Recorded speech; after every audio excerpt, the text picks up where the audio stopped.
7h15, jeudi 8 octobre 2015. Bonjour et bon réveil. Merci beaucoup de nous rejoindre sur Télévision Futur Média. On se retrouve aujourd'hui. Ce sera ma dernière de cette semaine puisque demain, vous serez en compagnie de El Hadj Assane Gueye. On vous souhaite une très bonne journée. Bon réveil. mbokk yi yeewu leen ndax ñun yeewu nañ ca fajar 7h jot na ba tegal lu toll ci fukki minutes ak juróom muy 7h15 tey jii nag tombé na ak jeudi maanaam alxames 8 octobre 2015 ubbite école def na lu toll ci ñaari fan tey jii tamit xale yi xëyiti di dem école ngeen di wàcc di àndandoo ak ñun ci télé bi. Alors comme vous le savez tous les matins l'information se réveille très tôt sur Télévision Futur Média. On retrouve tout de suite la rédaction pour le premier journal de ce jeudi matin, des infos présentées sous forme de bulletin par Fatima Ba Diakhaté.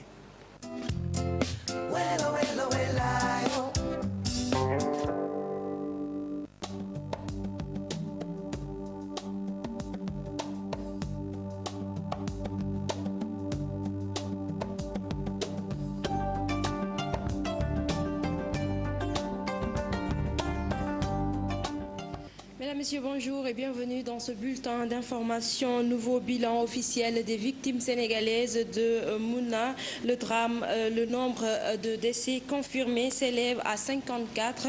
Le nombre de personnes perdues de vue 14 selon un communiqué de la cellule de crise et d'appui psychologique des pèlerins sénégalais à la Mecque. Nous y reviendrons dans nos prochaines éditions. Le gouvernement de Mohamed Boun Abdallah Dionne doit démissionner après la mauvaise gestion du drame de Mouna. C'est une réclamation du comité directeur du Parti démocratique sénégalais. Les libéraux déplorent aussi la récupération politique. Ils parlent de récupération politique après la victoire des Lions devant le Cameroun lors de l'Afrobasket féminin. Le comité directeur a aussi mandaté Omar Sarr pour le renouvellement du bureau de l'Assemblée nationale.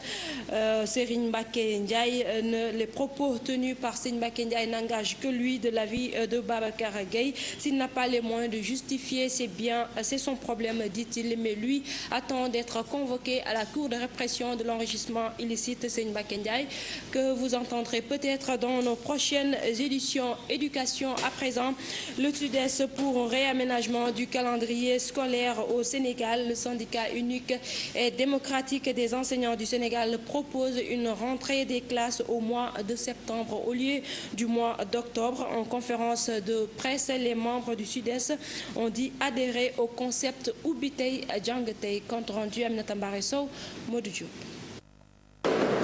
Cette conférence de presse, occasion saisie par le Sud-Est pour poser un débat sur le réaménagement du calendrier scolaire au Sénégal. Le constat que nous faisons, c'est que la plupart des pays à travers le monde, y compris en Afrique, font leur ouverture des classes au mois de septembre. Et pour permettre la mobilité, de nos élèves, de nos étudiants, parce que beaucoup d'élèves s'inscrivent dans des universités étrangères. Mais ils le font toujours, ils arrivent à faire les cours toujours avec du retard, à cause de la manière dont le temps scolaire est organisé au Sénégal. Le secrétaire général de ce syndicat et ses camarades proposent par ailleurs un décalage de la rentrée scolaire au mois de septembre pour se conformer au calendrier international. À l'échelle internationale, il y a un calendrier qui existe. Il faut que les pays s'ajustent par rapport à ça pour pouvoir assurer vraiment la mobilité qu'il faut aux élèves et aux étudiants. Pourquoi ne pas envisager l'ouverture des classes, ne serait-ce que pour les collèges et les lycées au mois de septembre? Cela permettrait de gagner vraiment du temps et cela rendrait effectif le concept ubbi tey jàng tey. Le démarrage effectif des enseignements, une chose qui dépendra des efforts fournis par le gouvernement. C'est du moins l'avis du Sud-Est. Le syndicat unitaire et démocratique des enseignants du Sénégal pose tout de même des préalables pour la réussite du concept ubbi tey jàng tey. Pour ce qui est de l'État, il faudrait absolument qu'aujourd'hui, pour que ce soit effectif pour l'ensemble des élèves du Sénégal, c'est une question d'équité. Il faut que les abris provisoires soient éliminés. Il faudrait aussi que, au niveau du ministère de l'Éducation nationale, que les affectations des enseignants, des élèves se fassent à temps. Les parents d'élèves doivent tout faire pour inscrire leurs enfants à temps. Il plaide pour une année scolaire apaisée et pour cela, le Sud-Est appelle le gouvernement à accélérer la mise en œuvre des accords signés avec le gouvernement en avril 2015. Aminata Mbaresso, aux rentrées des classes timides à Sédhiou, les élèves n'ont pas du tout répondu à l'appel. Le gouverneur et les autorités académiques ont visité les établissements. Constat, manque de professeurs de philosophie. Les abris provisoires ne sont pas encore installés. C'est une correspondance de Bakary Konté, ça l'assemble. Le gouverneur de Sédhiou, l'inspecteur d'académie Cheikh John et l'IEF de Sédhiou, El Hadj Cissé, ont visité les différents établissements de la commune. Le constat, les élèves n'ont pas répondu nombreux. Absolument, absolument. L'absence des élèves ne se justifie pas. Bon, heureusement, je pense que l'administration de son côté est plus ou moins irréprochable de ce point de vue. Maintenant, c'est un message que nous adressons et que nous lançons de façon solennelle aux parents d'élèves pour qu'ils puissent envoyer leurs enfants le plus rapidement possible au niveau des établissements. Je pense que depuis longtemps, nous savons que l'école démarre en octobre au Sénégal. Il faudrait que les gens aient le réflexe d'inscrire très tôt leurs enfants et de les amener à l'école. Mais je pense que dès l'instant que les cours vont démarrer lundi, les gens se rendront compte que voilà, il n'y a pas de temps à perdre. Autre problème à signaler, le manque de professeurs, surtout en philosophie. Se féliciter d'abord d'enseignants que le niveau national a bien voulu envoyer à Sédhiou, parce que des efforts importants ont été consentis. Dans presque toutes les disciplines, nous avons une bonne dotation. C'est seulement en philo où véritablement le nombre de professeurs envoyés dans la région ne peut pas encore couvrir les besoins exprimés. La mise en place des abris provisoires tarde à cause de l'hivernage. Véritablement à Sédhiou, le problème essentiel, c'est encore le nombre assez important d'abris provisoires. Et avec l'hivernage qui n'a pas encore, qui continue, il était difficile, prématuré d'installer ces abris provisoires alors qu'il y a les pluies qui continuent. Mais ça va se faire dans la semaine. Certains chefs d'établissement ont décidé de démarrer les cours dès le lundi prochain. Bakary Konté, Université Cheikh Anta Diop de Dakar. La reprise semble être difficile pour les étudiants privés de pavillons et des restaurants. Ils passent difficilement les examens. Certains trouvés sur place disent ne pas être prêts pour les examens. C'est un reportage de Alassane Ba Modou Diop. Cette étudiante en licence 2 de la faculté des sciences juridiques et politiques est bien concentrée sur ses feuilles. Elle entame ce jeudi ses examens, mais se dit plus ou moins prête. On a programmé les examens juste après la fête de la Tabaski. Bon, je n'avais pas eu le temps pour prendre les cours. Et vous savez que les cours sont nombreux. En tout cas, c'est après l'essentiel. On est en train d'essayer de réviser, mais on n'est pas à 100% au top. Parce que là, on ne nous a pas donné du temps pour des révisions, mais le temps de vacances, on les a passés en vacances. Alors, on est venu pour faire les examens, mais là, on est juste en train de forcer les choses. Au campus social, la situation est toujours la même. Des pavillons privés aux étudiants. Cet étudiant trouvé au bâtiment S se dit obligé d'y rester. Les étudiants ont des examens à faire. Et pour le faire, bien, on devait ouvrir les réseaux, mais aussi on devait ouvrir certaines boutiques. Ici, les boutiques, vous l'avez bien vu, les boutiques sont fermées. Les réseaux sont fermés. Les pavillons sont fermés. Il n'y a que ce pavillon qui est ouvert. Et ça, aussi, on vous le prive. Vous le voyez, il y en a certaines chambres qui sont fermées. Mais là, ce n'est pas facile parce que, vu la situation, nous payons nos logements, on achète ce qu'on mange tous les jours, on n'a pas de support, on n'a rien. Arrivé aussi, les restos sont prévus, on n'a rien à manger. Parfois, on paie, on reste ici toute la journée sans rien manger. Même avoir de l'eau pour boire, c'est difficile. Parfois, on amène les bouteilles pour mettre de l'eau. En tout cas, c'est difficile, c'est très difficile. Le début de la semaine a été assez palpitant pour ces étudiants. En plus d'un manque de logement, ils sont obligés de supporter la pression des examens. Alassane Ba, merci. C'est la fin de ce bulletin. L'info revient à 8h en Wolof.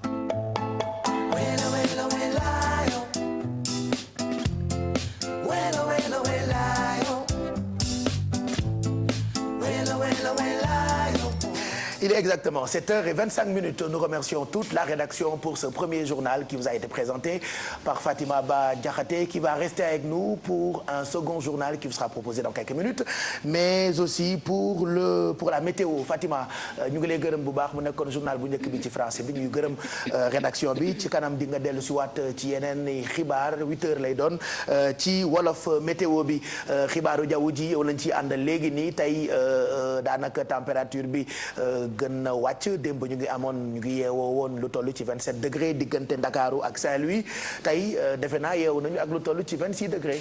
26 degré Pape Cheikh comme ni nga ko waxee température yi dafa xaw a wàcc fépp ci réew mi waaye teewul ci yenn gox yi tàngaay moom la ñu fa nemmeeku ba tey fu ci mel ni ci diggu réew mi waaye itam ca penku ba booy Matam jàpp Podor foofee tàngaay gu metti moom la ñu fa nemmeeku ndax ñaari gox yooyu sax ci subateel gi ñoom ñooy am température yi gën a mag di 27 degré bi gën a tuuti 23 degré ca bët saalumu réew mi lay doon diggante Ziguinchor Kolda ak Kédougou. Saint-Louis moom dina yeewoo ak 26 degré Dakar itam dina yeewoo ak 26 degré Linguère 26 degré Diourbel ak Kaolack 25 degré Tambacounda 24 degré température yooyu nag dinañu yokku yéeg ba yegg si 37 degré di température bi gën a mag ci ngoon gi dinañ ko am ba tey ca Matam ak Linguère bi gën a tuuti di 31 degré ca Ndar lay doon ak itam fii ci Dakar Podor dina am 38 degré sax di température bi gën a mag Matam ak Linguère 37 degré Diourbel 35 degré Kaolack 36 degré Tambacounda 34 degré Ziguinchor 33 degré Kolda 34 degré Kédougou 32 degré ni mu ko waxee tàngaay bi ba tey moom moo gën a fës ci biir réew mi waaye itam ma jàppale ni ay niir dinañ doxantu ci asamaan si ci diggu bëccëg gi ay niir sax yu mën a joxe tuuti taw ci bët saalumu réew mi ñu wax ci géej gi nag jamono ji dafa yéeg loolee mi ngi door bi juróomi waxtu ci fajar tegalee juróom fukki simili ak juróom dina yéegaat itam bu juróom benn waxtu ci ngoon tegalee fanweeri simili géej gi nag tey ji ci bëccëgu tey gi benn yoon rek lay wàcc loole bu midi tegalee ñaar fukki simili lay doon nappkat yi nga xamante ne dañuy dem géej di wuti jën jàppale ni moment yu gën a am solo ci bëccëgu tey gi di 9h47 11h47 22h11 ak 0h11 dina doon ay moment yu am solo ci nappkat yi jant bi nag moom fenk na ay simili ngi nii bi juróom-ñaari waxtu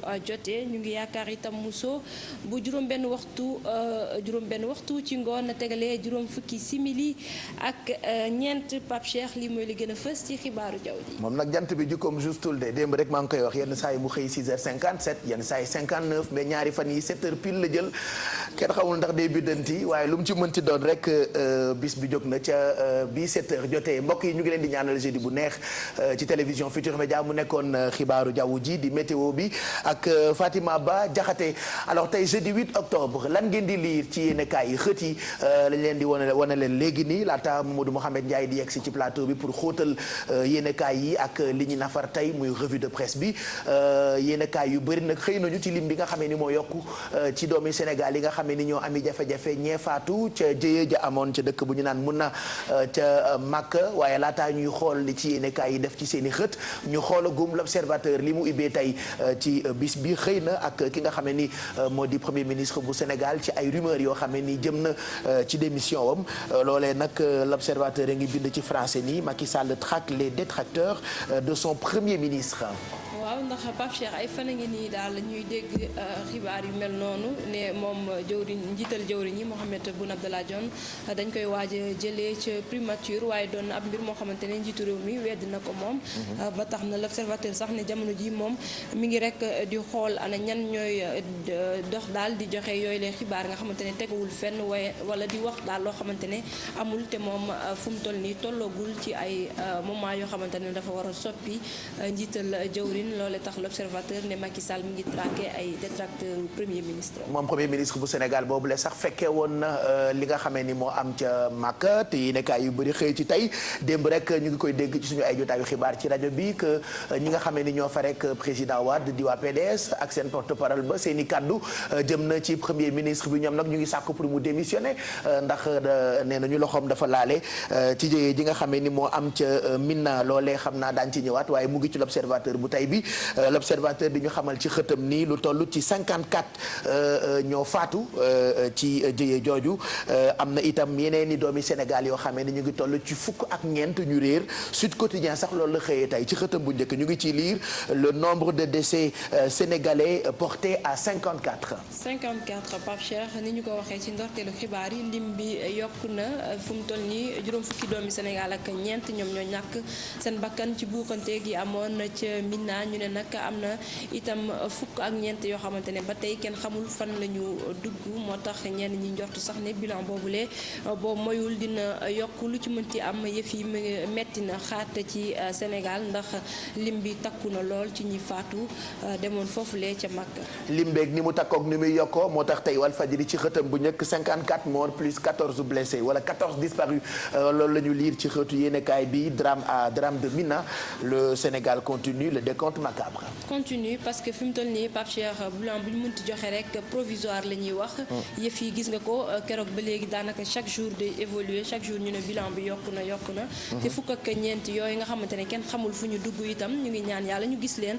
waaye daal fu mu toll nii bilan provisoire moom la ñu amagum te bilan provisoire boobu dafa ni 54 doomi Sénégal ñoom ñoo ñàkk seen bakkan ci buuxante boobu. moo tax léegi ma wax ko yéenekaay yu bëri loolee la ñu xëyee laas waxi nopp loolu la xëyee tey ci xëtam bu njëkk di buuxante ba nga xamee ni moo amoon ca mun na ay doomi Sénégal yu bëri faatu ci ñu bëri réer ci lim bi di gën di yokku fu ñu xëyee rek ñu ne yokku na Sénégal pleure 54 morts loolee la yéenekaay bi di laas xëyee tey xëy na ca ginnaaw da ngeen yéex rek mais dama ko bëggoon balayaas ndax ñoom ñëpp bokk xët daanaka bëggatuma woon nga sori ci donc laas loolu la ci bind tey le Sénégal pleure 54 morts réew mi itam loolu la xëyee tey Fatima Ba Diakhaté 54 Sénégalais morts à Mouna le décompte macabre se poursuit am nay kàddu yoo xamante ni ñenn ci waay politique yi wax nañu ko jëmale ko ci gouvernement bu président Macky Sall surtout lu jëm ci drame boobu la nga xam ne ni moo am ca Mouna loolee mu ngi ci xëtu yéenekaay bii di réew mi ba ci populaire li nga ibbee sànq ci sa journal la def ci xëtam bu njëkk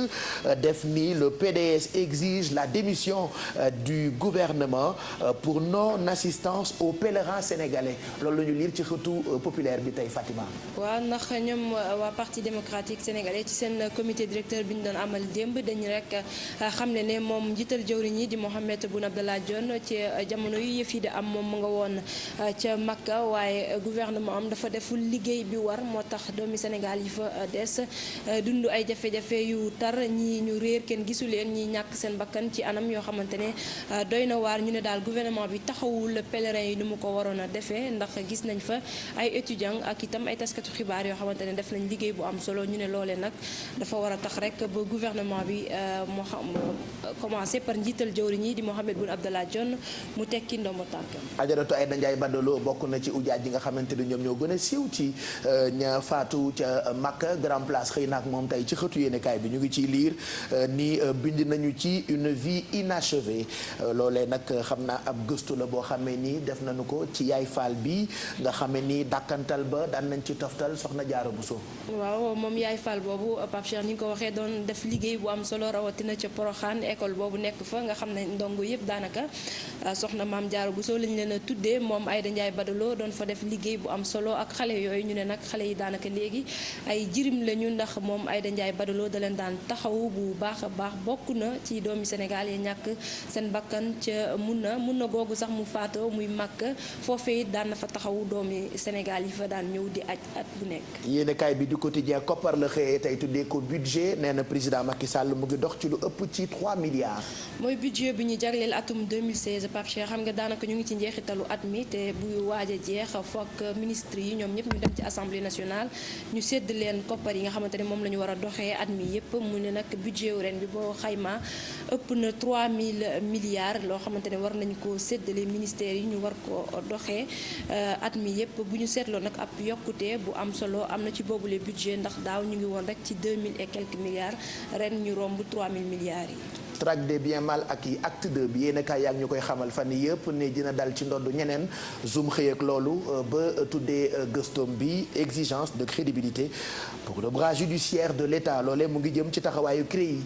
acte 2 waaw ndax ñëpp dañu foogoon ne Pape Cheikh que ne bu ñu tëjee Karim Wade ba noppi daanaka traque des biens mal acquis du am waa CREI yi ñoom xam nañ ni dañu koy wéyal képp koo xamante ne njort nañ ne sa alal ni nga ko amee dëppoo wut ak yoon dinañ la fa woolu loo moo tax yéenekaay bi duppee ko acte 2 boobu nag dañoo war a fexe ba réussir ko balaa sénégalais yi di foog ne rek ne traque boobule dañ ko taxawaloon rek pour daaneel Karim Wade. ñenn ci ay jegeñaale président Macky Sall yéenekaay bi di Direct Info tuddee leen ay géniteurs yu parti bi di APR bokk nañ ci ñi nga xam ne ñoo nas parti boobule fi mu tollu tembe dañu nekk en perte de vitesse loolee la ñu liir ci xëtu yéenekaay bi Direct Info muy ABC Mbaye Ndiaye Cissé Lo ak Mahmoud Saleh.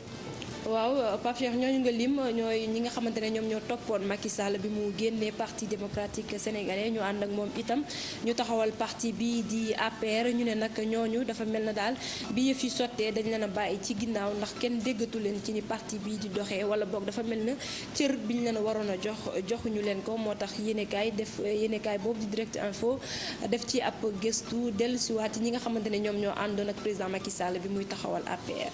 enquête la yéenekaay bi di Libération xëyee tey ci xëtëm bu njëkk mu ngi ko jagleel coow li am ci jafe-jafey suuf ab enquête la jëm ci spéculation foncière au Sénégal yooyee ay xeetu jafe-jafe la yoo xam ne ni ñoo ngi koy gis ci njënd meeg njaayum suuf gi ak ñenn ci ay nit yoo xam ne ñu nee ñu ñoo ko moom ci ay njiit.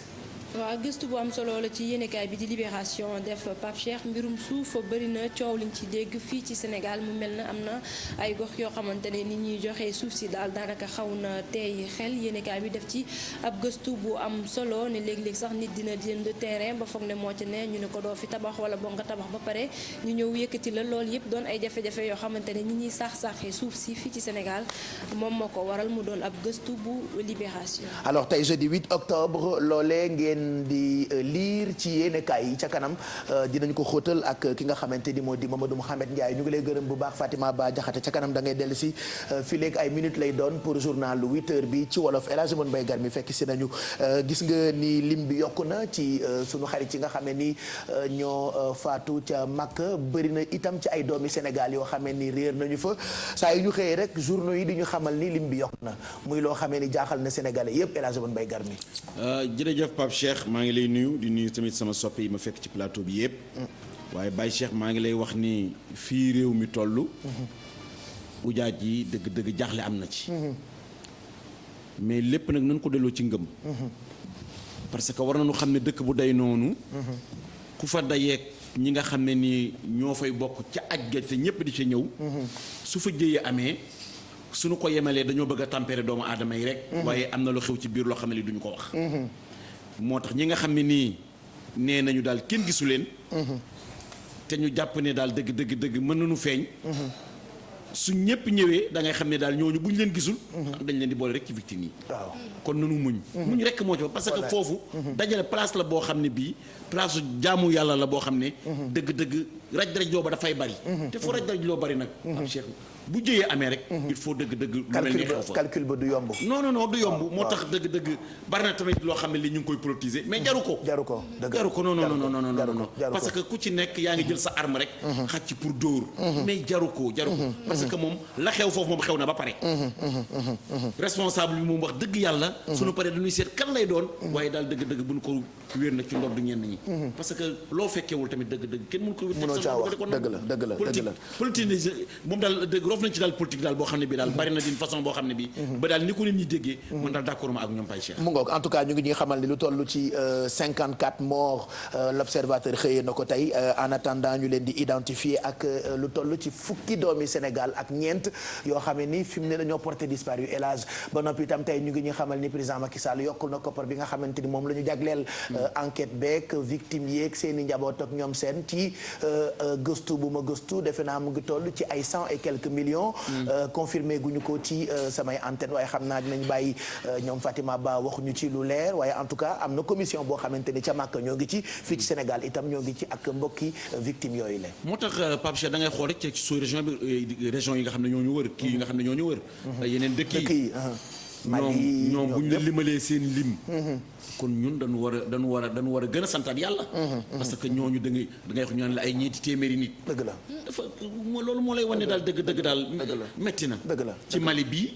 Côte d'Ivoire ak yeneen dëkk. loolu moo lay wane daal dëgg ñun bu dee wax ay 54. ne daal am nañu tamit nangam yoo xam ne kenn gisu leen. dañu war a gën a sant yàlla. xam ne daal mënul na fee gën a metti. kon sant rek moo war a bàyyi Cheikh. ca kanam di nga ñu yóbbu Makka ndax dañoo bëgg a seeti doomi Sénégal yi fa nekk ca dëkk bu ñu naan Jidda. waaw xam nga Baye Cheikh ñoom ba ma fa demee te waxtaan ak ñoom. dañu waxoon ne daal nañ leen sédd cër. boo xam ne bii comme nii nu def. bi jéyee ji amee. ñoom dañoo jëkk wër dugg ci hôpital yi. nekk di leen toppatoo. kon cadre boobu nga xam ne tam ñi ngi jël ñeneen di leen yóbbu. kon ñoom mënoon nañu ko. te laataa ñu koy wax jéyee ji amul. te bi jéyee ji amee tamit donte le kenn jëlul leen boole leen ci ñi nga xam ne ñooy missionnaires yi. ñoom la leen ca war def nañu ko. kon ñooñu dañoo jar a delloo njëkkal. ba bu ëllëgee ñu jox leen ci cër. cër boobu ñu leen ciy jox. ñu xam ne cër bu ñu mérité la. ndax lii nu jëf bi jéyee ji amee. dëgg bu fekkoon joxoon nañ leen ci cër. jëf jéyee gën a yokk rek waaye di wàññee ko bàyyi. voilà kon daje boobu dañu ko seetaan ci kanam ak El Hadj Mbaye Gar mi ci digganteem ak doomi Sénégal ya nekk ci dëkk bu ñu naan Jidda nag yéen a ngi xëy àndandoo ak ñun di ñu seetaan Mado Bijou Si ak Alfi Kia ak Zeyna ñun ñëpp a ngi fii pour gunge leen fii ba 11h ci télévision Futur Média 7h41 mooy doog a jot ñu jàll ci taux de change bi loolee moo leen di gindi ba ngeen mën a xam kopparu sunu réew mi di CFA boo ko dee wecci ñaata lay toll ci yeneen xaalis yi ñu jàll ci léegi ci ndimbalu maxu bay dañu koy njëkkee ak 1 euro wala xaalisu Amérique di $1 voilà $1 mu ngi toll ci 589,663 francs CFA boo ko dee wecci ci loolee la toll bu dee 1 euro xaalisu France ak Italie ak Belgique ak Espagne ak ñoom seen mu ngi toll ci 655,957 francs CFA bu dee xaalisu Angleterre par exemple di benn livre sterling mu ngi toll ci 891,023 francs CFA bu dee xaalisu Chine di 1 yuan chinois fi mu tollu tembe mu ngi toll ci 91,8289 loolee taux de change bi la. ñu jox leen waxtu julli yeeg waxtu mees yi laataa ñuy dem ci mees bi julli d'abord ci jàkka yi ak waxtu yi suba teel julleem mu ngi toll ci 5h50 tisbaar dañ ko julli bu 12h58 jotee takkusaan dinañu ko julli bu 16h20 jotee timis dinañu ko julli 19h01 gée dinañu ko julli 20h03 kon suba teel 5h50 tisbaar midi 58 maanaam 1h moins 2 takkusaan dinañu ko julli 4h20 timis ñu julli ko 7h01 gée ñu julli ko 8h03 ñu jàll ci waxtu mees yi ci jàngu yi ak suñu mbokk chrétien yi cathédrale la ñu koy njëkkee foofee am na mees ci fajar gi bi 7h jotee dina amaat mees tey ci ngoon bu 18h30 jotee ca martyr de l'Ouganda am na mees ci fajar gi bi 6h30 jotee dina amaat mees tey ji ci ngoon gi bu 18h30 jotee ca jàngu bu Saint-Joseph foofee dina am benn mees tey ci bis bi bu 18h30 jotee yeneen mees yi bu ngeen amee seeni waxtu mees yeneen jàngu yi mën ngeen ñu ko yónnee bu ko defee ñu joxe waxtu yi nga xamee ni ci ngeen di amal ni prière dañuy jàll ci horoscope bi fajar gu jot dañ ci ànd ak Zeyna.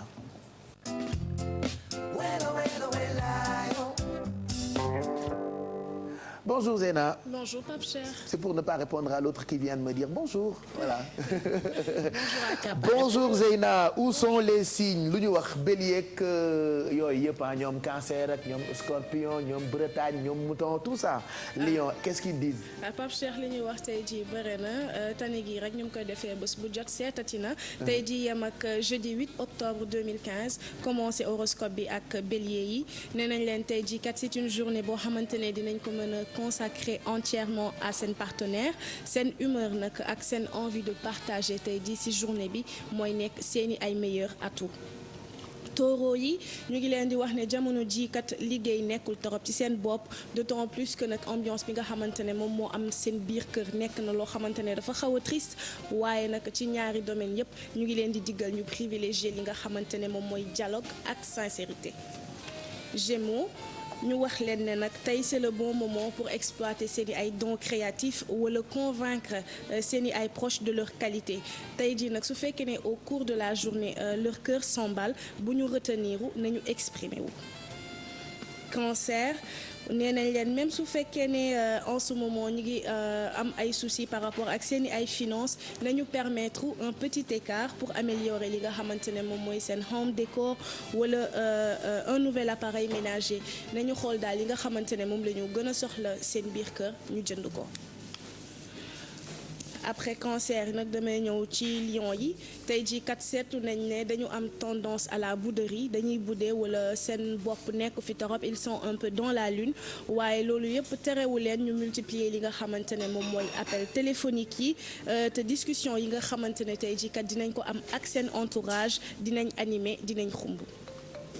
Vierge yi ñu ngi leen di wax ne d'un côté tey jii ñu ngi am envie croquer la vie à pleines dents et de l'autre li ñu bëgg rekk mooy ñu bàyyi leen ñoom kese ñu bàyyi leen tranquillement waaye nañu xam ne nag que dañoo soxla nit ñi dañoo soxla être entouré. Balance tey jii kat journée la boo xamante ne mën na positif bu baax a baax su fekkee ne partagé nañ ko ak seeni ay xarit ak su fekkee ne nag mën nañ stimuler tout le monde grâce à leur enthousiasme wala seen charisme. Scorpion yi nag ñu ngi leen di wax ne jamono ji kat seen vie intérieure dafa importante waaye nag dañu seetlu ne te ñu ngi leen di koy wax depuis le début de la semaine que ñu ngi tëju ñu ngi replier wu sur eux-mêmes nañu xalaat un tout petit peu nag nit yi nga xamante ne ñoom ñoo leen soxla rawatina seeni ay xarit.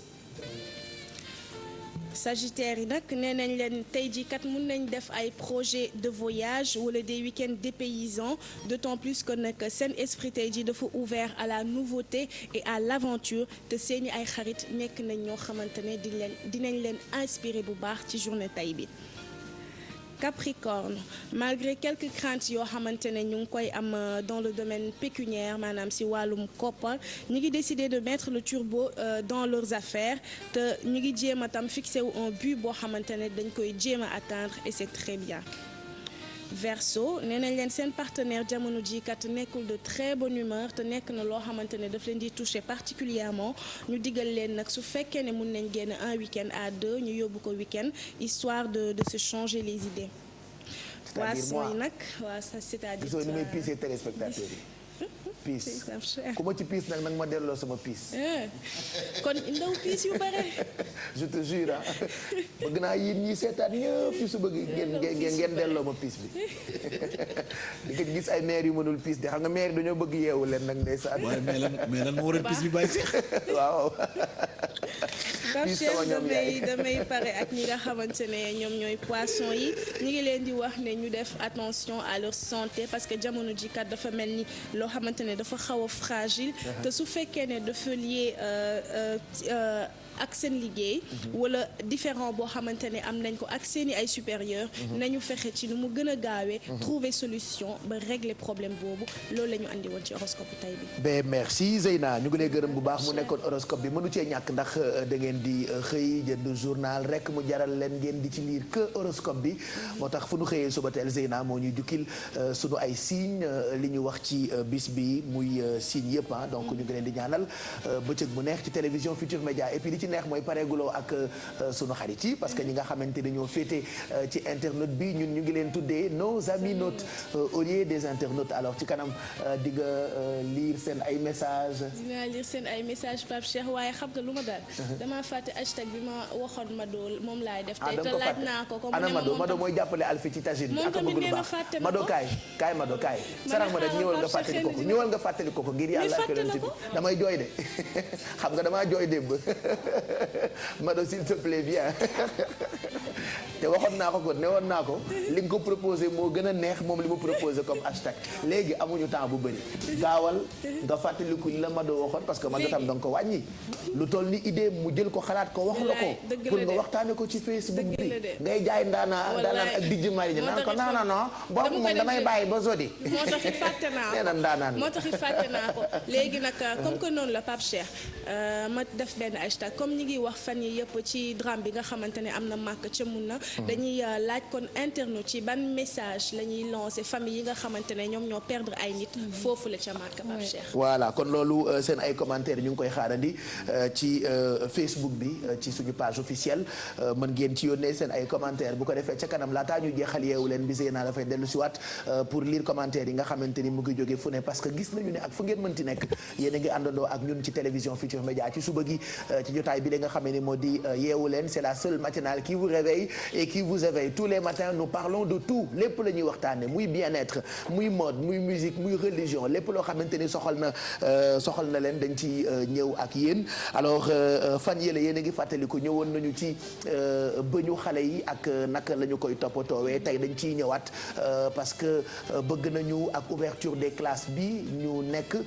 waajur yi gën a toppatoo seen i doom surtout ci li ñu tuddee santé bucco-dentaire alors tey ak Fatou Kiné Deme on va reparler de ça muy bëñu xale yi naka la ñu koy toppatoowee moom nag jot na Cheikh waxtaan ak ay spécialistes et puis ay invités yu nar a ñëw ci jotaay bile pour ñu waxtaanee li nga xamee ni moo jëm ci don de sang alors di ko maye deret dégg naa baax na waaye ñu bëri souvent duñu koy faral di def am na gëstu boo xamee ni dañu ko amal ak it ay nit yoo xamante ni dañ ciy dox muy don de sang et puis dinañu am li nga xamee ni moo jëm ci prix de l'entrepreneuriat numérique féminin ki nga xamee ni moom la ñuy invité di Rokhaya Solange moom nag mu ngi jóge Sonatel moom moo nar a nekk invité bu Kia Aïdara et puis ak Mado bien-être comme tous les jeudis tey itam di nga ñëwaat ci lu am solo loo xamante ni ça peut toujours servir aux téléspectateurs. effectivement Pape Cheikh comme ni nga ko waxee maa ngi lay nuyu te di la masaw bàyyil jooy nag tax yow waroo jooy donc tey ñett xamul. waaw waaye ñaar xam nañu. voilà donc tey moom on va parler de vos Pape Cheikh et surtout de vos barbes comment entretenir seen ay barbes te xam naa góor yi fi toog tey dinaa leen waaw ay moustache. non dëgg la quoi parce que hélas moom ci jigéen ñi rek lay waxtaane quoi ay greffage jigéen ñi yi baax ci jigéen ñi alors que góor ñi tamit bëgg nañu xam yu am solo pour seen bien-être. parce que barbe yu jaxasoo yooyu. c'est que xam nga tax ñëwee mu ci woon dugg suñu réalisateur tonton Mag essayé na ba sonn mu teew sëqale ba tax na mun a ma c'est pas la peine d'en parler ndax li ci gis boppam mais tey moom trahir naa ko ngir yow maanaam amu ko sax moom amul dara barbe quoi ok d'accord léegi tey c'est quoi donc voilà l'entretien de votre barbe d'accord des questions que je vais vous poser ñu jox leen quelques parce que tendance bi actuellement j'ai remarqué nit ci dañuy bàyyi seen ay barbe mu sax surtout xale yi dañu ko xewal quoi voilà entretien bi daf ci am solo parce que yenn saa yi nga gis ci yu mel ni yu Ricardo yi waaw njàmpe waaw mboroje noonu nga xam ne da nga mel ni lu koy lemmi day lemu mboroñoo am naa sama benn boy boo xamante ni jibi si la tudd jibi bar bi dafa mboroñee donc naka la ñu war a entretenir barbe ak Mado ca kanam lay doon et puis dinañu waxtaane li nga xamante ni actuellement mooy def buzz sur internet ak bi souci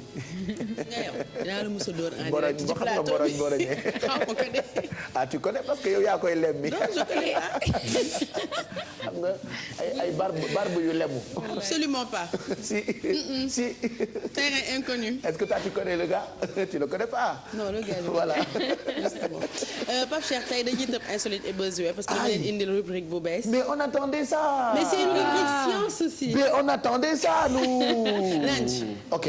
Lundi. On attendait ce qui fait le buzz actuellement sur internet. Je pensais que tu allais parler du directeur de ressources humaines bu Air France en France. dañu ko dóor man nag bëgguma woon xool reportage yi télévision yi def parce que je disais à tout le monde que non Bijou en parlera jeudi donc c'est pas la peine may xool nan la affaire bi demee quoi. dañ koo dóor ba xotti yéreem oulala. non lu ñuy toog di annonce naan dinañ dàq tant de personnes ngay def nag communiqué nag. alors tey on parlera science. on parce que ça nous intéresse science aussi. parce que tout ce qui se passe dans la vie lépp luy xew science mën na ko expliquer. donc tey dañuy wax ci benn médicament boo xamante ne tàngaay bi bu commencé ñëw bu mettitu bopp yi mettitu biir yeeg yëpp. dañ koy utiliser aspirine donc dañ demoon à l'université gis benn professeur bu tudd monsieur Fall mu defaral ñu synthèse aspirine donc daf ñu woon carrément aspirine naka la ñu koy defee c'est très simple pourtant boo ko gisee ñu koy naan tu te dis ça doit être tellement compliqué mais di ngeen gis processus bi yëpp du début à la fin et puis ñu joxe quelques explications par rapport à et puis c'est son domaine chaque jeudi on parle soit chimie wala science voilà donc wala biologie parce que domaine am la en plus d'être journaliste elle est sciencistes non chimiste voilà ça nous intéresse donc on parlera de ça parce que lu am solo loo xamante ni mën nañoo jëriñ quand même El Hadj Mbaye Gar mi wax naa ko sànq ca kanam dinañu dem dëkk buñ naan Jidda bu ko defee ñu fekk fa ñi nga xam ne ni ñoo di doomi Sénégal ya fa nekk Alfie tey li ma la gis nga yore mel nga ni ku ñuy yóbbu Maroc. tout à fait Pape Cheikh bonjour ñu ñuy seetaan Pape Cheikh comme ni ñu koy defee chaque semaine tey recette bi dafay voyager maanaam dañuy dem ba Maroc jëli fa seen plat national muy tagine. On va réaliser ci kanam benn tagine de bœuf au pruneau. mu nekk benn recette sucrée salée et très agréable et très facile à faire. Tagine de bœuf au pruneau. ok tagine dafa cuwe. waaw dafa comme ça ragu la c'est un ragu dafa soosu cu yàpp waaw dafay joxe soosu cu yàpp dafay joxe yaasa oui dafay joxe yaasa moi j'étais parti dans une ville boo xamante ni dafa nekk ci Guinness bi fi ñuy def record yi ñoom ñoo defoon tagine bi gën a mag waaw tagine géant c'était dans j'oublie le nom de la ville mais Maroc la nekk oui après ils ont appelé tout le je pense qu'ils ont appelé ñi dëkkoon ci dëkk boobu yëpp pour ñëw lekk ko et ils ont même une place qui s'appelle place Tagine. tout à fait ouais ci dëkk boobu noonu. donc ñoom seen plat bi mooy tudd tagine. d'accord donc assiette bi maanaam seen cin bi. d'accord moo tudd tagine. d'accord léegi nag le fait ñu ko ciy togg. seen genre couscous seen lii moo tax ñu tuddee plat bi tagine. voilà mais boo déggee tagine mooy lii. mooy seen cin bi. voilà il faut rappeler que Maroc dëkku escale la te barki Dembo Ndiaye rek ña fa jaar bëri nañu loolee moo tax Alfi tey indil ñu tagine donc c'est un plat boo xamante ni ca kanam di ngeen ko ñam et puis dinañ leen wax naka la ñu koy toggee ki nga xamante ni moo di Fatou Kiné Deme mu ngi ñuy waajal na ma ko waxee sànq ab gëstu boo xamante ni mu ngi ko jagleel bëñ ak xale naka la ñu koy toppatoowee lan la ci borom xam-xam yi wax di ngeen ko am bu ca kanamee am na reportage bu am solo boo xamante ni comme vous le voyez ci peggu écran bi noonu def na ko ci et puis tey dinañu dem dëkk bu ñu naan Richard Toll bu ñu fa demee dañu fay fekk kii di Al Ousseynou Diagne moom nag mooy suñu correspondant permanent Al Ousseynou nag mu ngi ñuy waajalal ay xibaar yoo xamante ni mën nañu ko jàpp ca dëkk boobu la nga xam ne ni moo di Richard Toll. On va retrouver tout de suite Abdoulaye Diédhiou pour la présentation du menu de l'Observateur de ce jeudi 8 octobre 2015 yenn saa yi nga wax ba kenn du la dégg ndax wax ji ngay accéléré hélas loolu defe naa baaxul ci waxkat.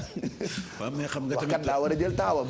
waaw mais dëgg la di noyyitu tamit. waaw ak soufflé. dama seetlu di fajar ba tey maa ngi accéléré affaire yi man sax dégguma li may wax. nooy yegg soufflé daal. ma nooyi tuuti. ak soufflé waaw. voilà zëm.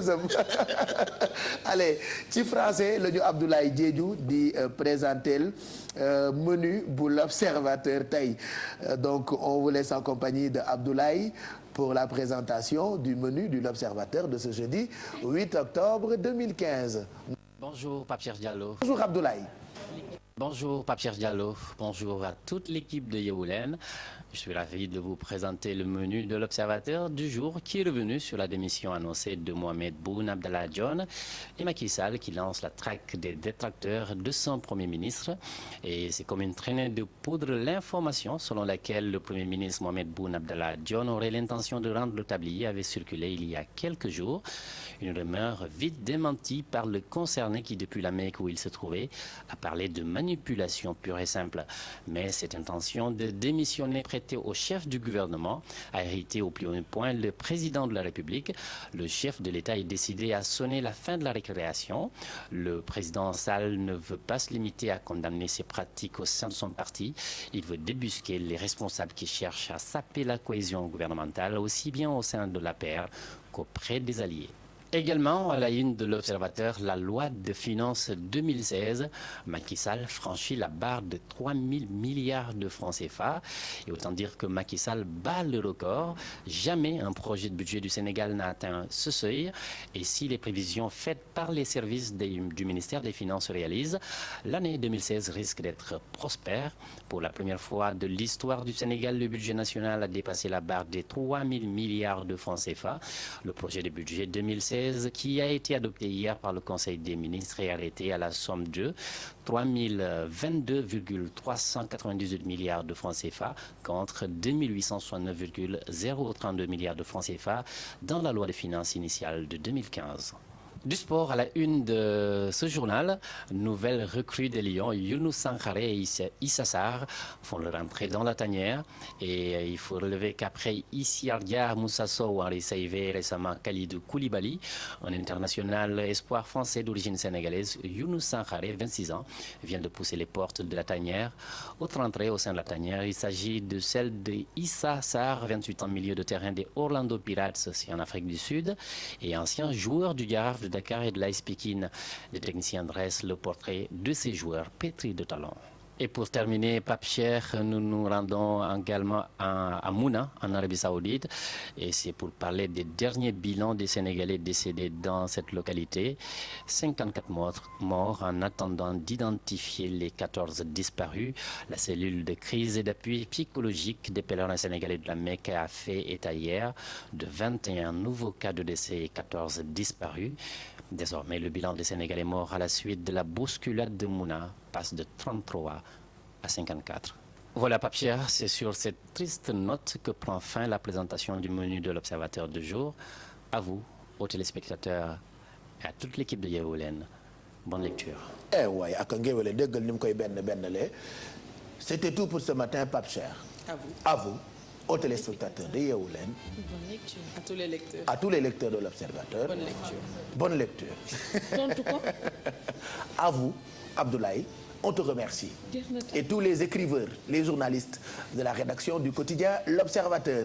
8h a ngi doog a jot ñu ñëw bàyyi leen ak Fatima Ba Diakhaté suba ci la ñuy màggal poste mooy journée mondiale de la poste loolu moo tax nag comme suba duñu ñëw man ak sama waa groupe dañuy tànnaas waa àjjuma du ñu ñëw ñun léegi carte yi nga xamante ni tey la ñu ko war a maye ak suba yëpp laay jël maye ko tey te carte bu ci nekk am na 25000 mooy carte poste cachée voilà c'est des cartes bancaires carte yi normalement tey dañoo war a maye suba ñu war a maye donc carte yi ñu maye tey ak yi ñu maye suba yëpp laay jël may leen ko mën ngeen woote ci benn numéro téléphone 88 628 22 22 carte visa yooyu le bu ci nekk def na lu toll ci 25000 c'est une façon pour nous de célébrer cette journée bi ñu jagleel poste et puis tey tamit mooy journée mondiale de la vue ñu ngi masawu ñi nga xamante ne am nañu jafe-jafe ak seeni bët fii nag Sénégal problème bi gën a metti jëm ci wàllu bët mu ngi tudd cécité di feebar boo xamante ni ñu ngi ñuy wax ci xayma ni jigéen ñi lay gën a laal donc faites très attention xam naa cécité ba ñëw ci plateau bii day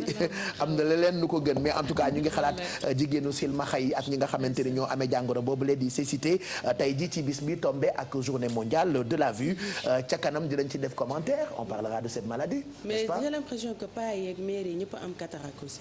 oui cataracte sonal na leen xale yi comme sama classe gi myopie moo leen gën a sonal après glaucome bi mooy ñi nga xamante ni sax ñoo ëpp moyen ñi ñàkk moyen ak li ñuy lekk te duñu ko xool mooy ñi am cécité mais ñi am moyen te toppatoo wuñu seen i bët souvent ñooy am glaucome bi voilà xale yi tamit souvent dañuy agressé seen i bët ba am ay myopie tout ce qui s'ensuit voilà donc on parlera de cette journée mondiale oui et puis ñun fii am nañu Apollo ay feebar la yoo xamante ni dafa lakkal bët ñu war ko éviter on en parlera ci kanam ndax tey mooy bis bi ñu jagleel bët ay nopp garmi la yor moom xamul feebar mais bon comme ñun dañuy sensibiliser il faut que ñuy waxtaane yenn ci ay jàngoro ñu bàyyi leen ak Fatima Ba Diakhaté 8h03 mooy doog a jot bu ko defee mu yaatal xibaar yi bu ca noppee ñu àggali ñu ngi jëm ak yéen 11h.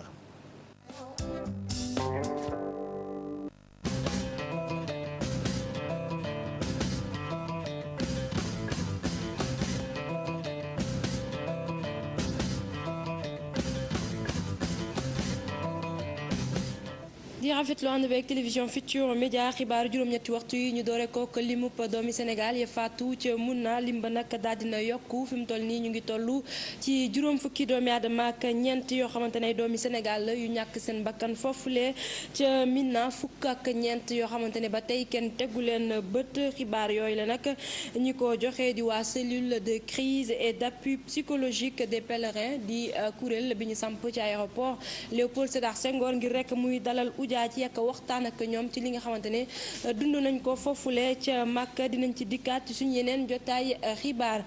Njiital jëwriñ bi di Mohamed Boun Abdallah Dionne ak gouvernement am dañoo war a tekki ndomb tànkam loole di gis-gis libéraux yi ñoom nag ci réunion comité directeur bi ñu doon amal niki démb li ñu xam ne moo di ne moom njiital jëwriñ yi di Mohamed Boun Abdallah Dionne mu nga woon ca Makka bi yëf yi di xew waaye daanaka nguurub Sénégal defu ci liggéey bi ko war loolee waral doomi Sénégal yi fa nekkoon daal di dund ay jafe-jafe yu metti ñenn ñi gaañu woon mujj ñàkk seen bakkan ñeneen ñi réer kenn gisul leen ñu ne loolee yépp gouvernement bi moom moo ci deful li ko war ñoom libéraux yi ba tey di ñaawlu rek gaynde yu jigéen yi ndam bi ñu jël ñu jàpp ne président Macky Sall ab récupération politique moom la ci bëgg def démb nag ñu ngi doon amal seen réunion de comité directeur ba tax na sax kii di Babacar Gaye yëkkati ci ay kàddu jëmale ko ci Serigne Mbacké Ndiaye ci kàddu yi mu yëkkati woon ne moom bu ñu ko wooloo ci CREI yi du xam li muy wax mu ne loolee moom rek la engagé ndax moom tey Babacar Gaye ku ko woolu woon ci CREI yi dina xam li muy wax loolee it dinañ ci dikkaat suñu yeneen jotaay xibaar. ci wàllu njàng mekk njàngale mi lañuy yegg si ak SUDES di syndicat bi ëmb jàngalekat yi ñoom nag li ñuy xamle moo di ne rentrée des classes yi léegi mois de septembre lañ ko war di amal au lieu de mois d'octobre loole nag ci ab conférence de presse bi ñu doon amal ni ki démb ñoom nag li ñu bëgg moo di concept ubbi tey jàng tey bi ñuy amal ñoom lu ñu gëm la lu ñu bëgg la di sàkku ci nguur gi mu def kéem kàttanam ba jafe-jafe daal du am ci l'école bi ren ab compte rendu bu Aminata Mbaye Sow Modou Diop.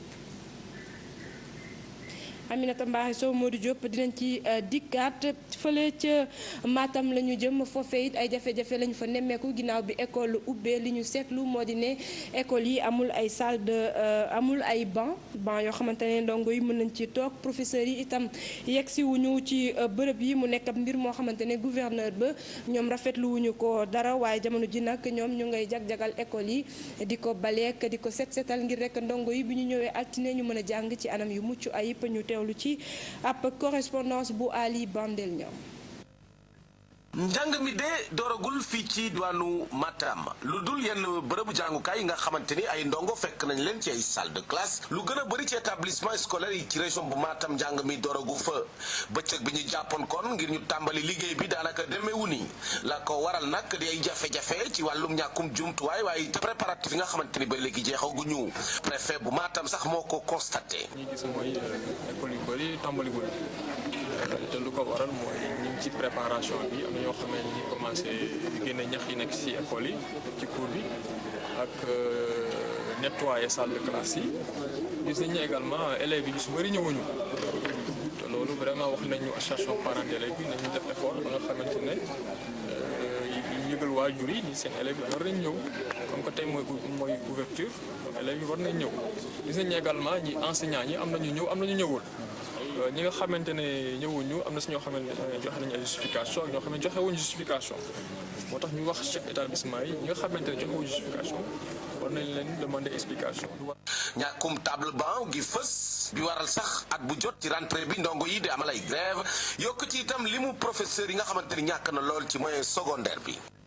benn problème bu fi nekk la parce que aussi c'est vrai que manqué na ci école yi mais boo xoolee aussi école yi ñuy gis yi ñu dem yëpp gis nga ay carcasse de table bi CGE yi ak communauté yi war nañ mën a au moins andi seen ndimbal ci réhabilité gis nga jalu table banc yi réhabilité leen xam nga daaw dañu woo profilo région yi yëpp woo leen inspection d'académie ñu waxtaan ma waxoon leen ne yéen de dañ leen formé te di leen formé am na ay sacrifice yu ñu doon def ma woo leen ci sacrifice yooyu ñu fekk ma ci nañu ko ren ji ñëwoon nañu ci njëlbeen dinañu yónnee juróom-ñaari jàngalekat philo mais nee nañ leen na nekk fukki philosophe bu nekkee fukk dinañ am un gap vraiment de 5 profs de philo.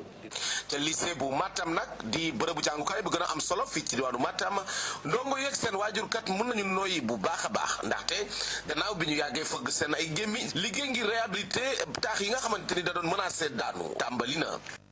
Ali Bandagna ci diwaanu Sédhiou itam daanaka ubbite l'école bi demee wut noonu ndax ndongo yi ñoom wuy si wuñu ci woote gi gouverneur bi nag moom mi ngi doon amal ab tournée ci école yi lu mu fa seetlu moo di ne professeur philosophie daal daanaka amu fa waaye itam abri provisoire yi ñu ne kenn installé wu ko ndax nawet gi nga xamante ne ba tey ma ngay wéy foofule ca bët saalumu réew mi ñu teewlu ci ab correspondance bu Bakary Konté.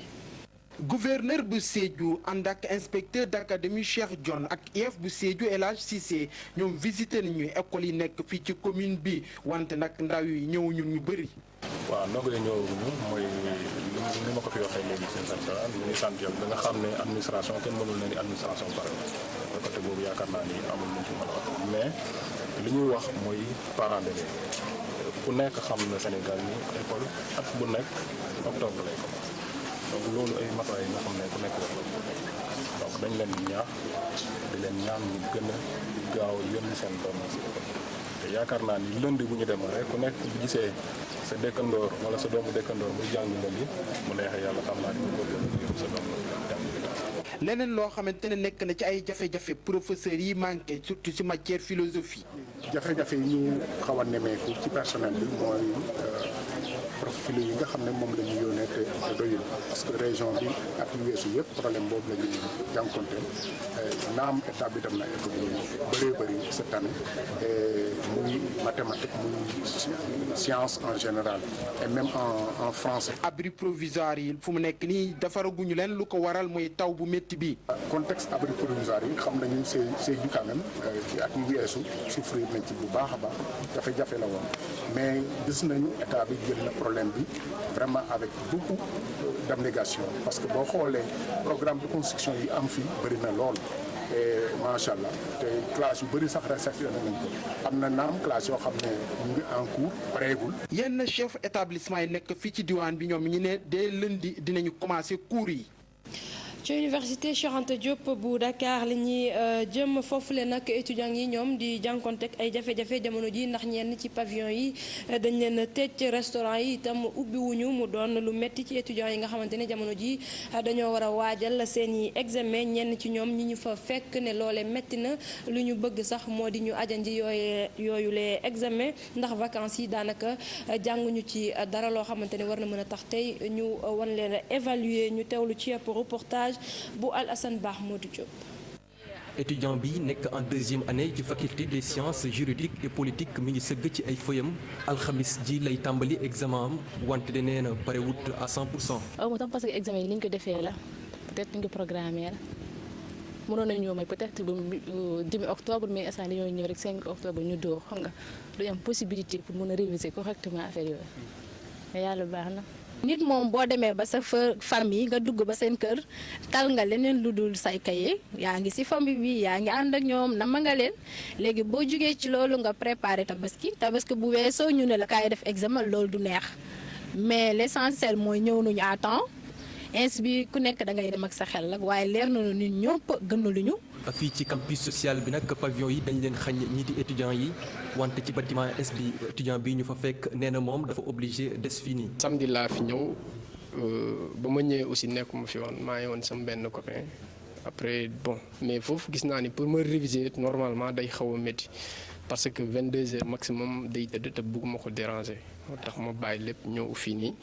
pour bien que les conditions ne sont pas réunies fii pour nga jàng dafay xaw a métti parce que resto yi ubbiwuñ ko. métti na ci beneen côté mooy ngay jugee fi nga xam ne doo fa jugeeg lekk doo fa jugeeg naan ngay ñëw université xale pour ñëw a lekk fii boo jugee Fass nga ñëw taxaw ba dee léegi ins bi nii dañuy juge Fass ñëw waaye duñu lekk. tamit di jàng tamit sans lekk tamit sans naan tamit c'est difficile c'est trop difficile parce que fii di nga fi ñëw suba boo indaale wut pain doo lekk.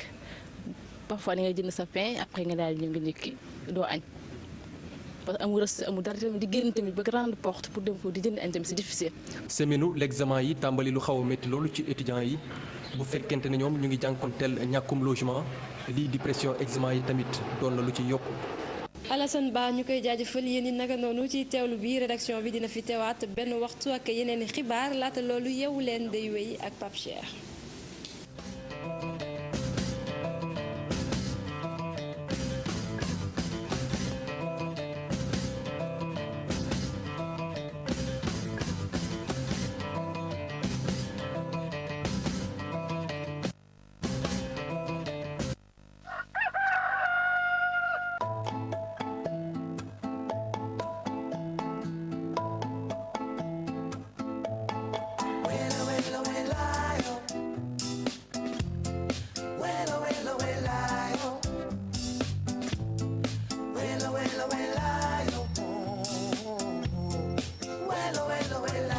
8h14 ñu ngi gërëm bu baax rédaction bu télévision Futur Média xam ngeen ni fii xibaar yi dafay teel a yeewu ci télé bi le ñu ngi leen di jox rendez-vous ak rédaction bi ca kanam ci diggu bëccëg bi ci yeneen i xibaar ñu ngi gërëm bu baax Fatima Ba Jaxate Miss Matam yow li ngay wax dëgg la moo nekkoon Miss Matam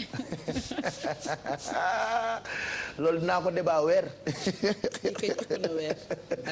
hélas xale yi dañu am ay jaar-jaar nag de xale yi télé bi. jaar nañu fu ne mbay. xam nga nag boo ne ko jàkk rek nga xam ne. am na fu mu jaar am na fu mu jaar nag.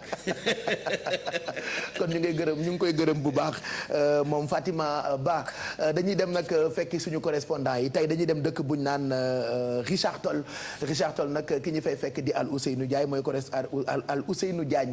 mooy correspondant permanent mooy suñu correspondant permanent foofu ca Richard Toll Al Ousseynou ñu ngi lay nuyu mbaa jàmm nga fanaane.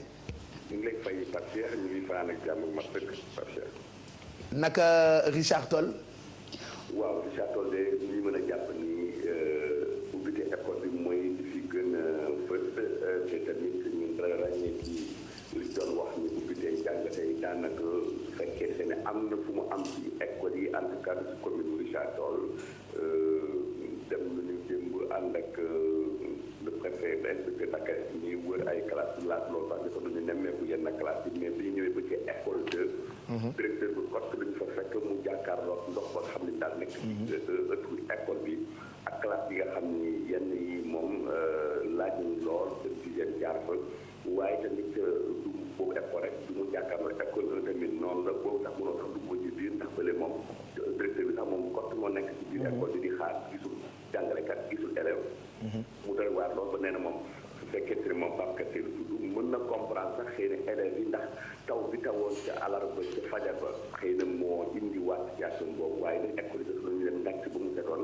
ñu war a waajal tamit remblai soog a def maanaam tamit di seen jàpp def liggéeyam waaye taw bi fa am alarba bi daal moo yàqaat lépp li nga xam ne ñëw bi def na ko faa def ba doon waajal parce que en tout cas daal mën a dalal élèves yi doonte moom li ko jaaxal mooy li jàngalekat yi naataangoom yi ñëwul moom nga looloo ko jaaxal ndax fay nañu leen depuis le 22 le 23 avant tabaski nee na daal fekkoonte ne sax dañu leen newoon kaay leen puus ngeen dem fayal ko ji leeral na ko daal di dem mais puus la ngeen dem jàngale ji mu tëb loolu lu ko jaaxal bu ñu jógee foofu Pape Cheikh ñu demaat ci yeneen école waaye daanaka la situation bi noonu la doonte sax collège numéro 2 boobu moom ndox moo fa nekk mais enseignants yi principal bi ñu foofu mais école bi tamit gis ñu loolu daal lu yéene la ci bu def ci yéene ni Pape Cheikh ñu jógee ca daara yi dem ca dispensaire ci wér yaram yi kon naka noonu sax nañuy yéegee ba ca kaw ji dem ci dëkk mel ni ñaasante ba léegi daal feebar bi xam ñu ko doon temps yi dépassé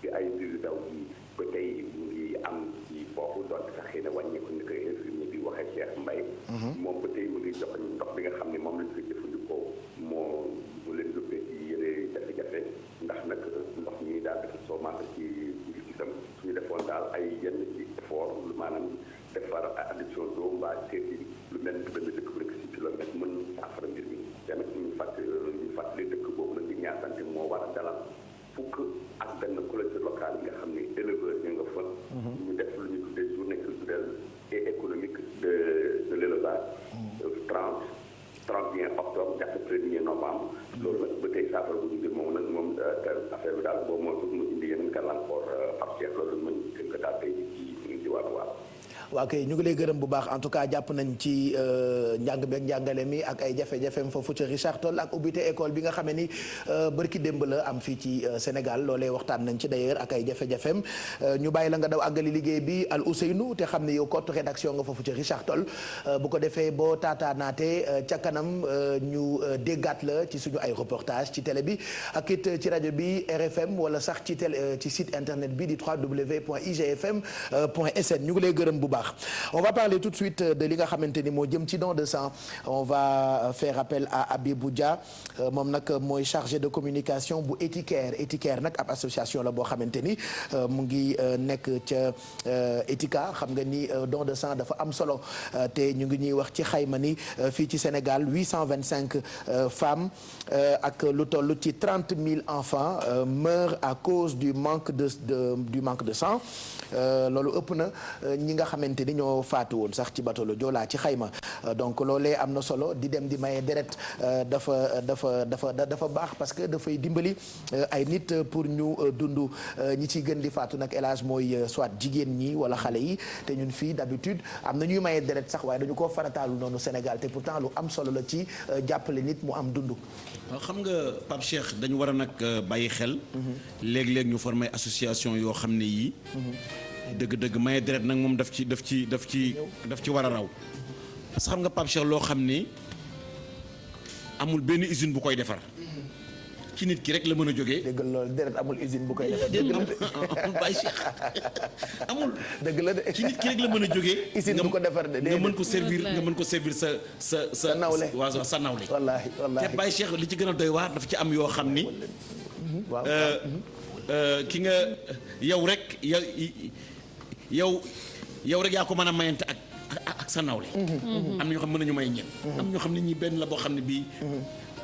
man de man ci kaw laa ma am na ñoo xam ne ñu man mënu maa may man su ma ko soxlaa.